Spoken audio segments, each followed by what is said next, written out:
भूतं वायसं देवतानाम् असुरघ्नमिन्द्रो सकौ समत्सो बृहद्यशो नावो विवारुहेमा औहो मुचो माङ्गिरसङ्गयम् च स्वस्यात्रेयम् मनसा च तार्क्ष्यम् प्रयोतपाणिशरणम् प्रपद्ये स्वस्ति संवादेष्वभयन्नो अस्तु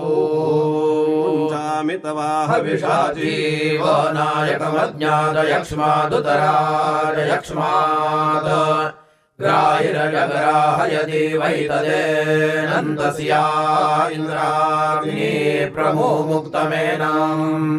यदीक्षितायुर्यदि वा परेतो यदि मृत्योरन्तिकन्नीत एवा तमाहोरामिनिररूतेरुपस्थातस्पाशमेनं शतशारदाय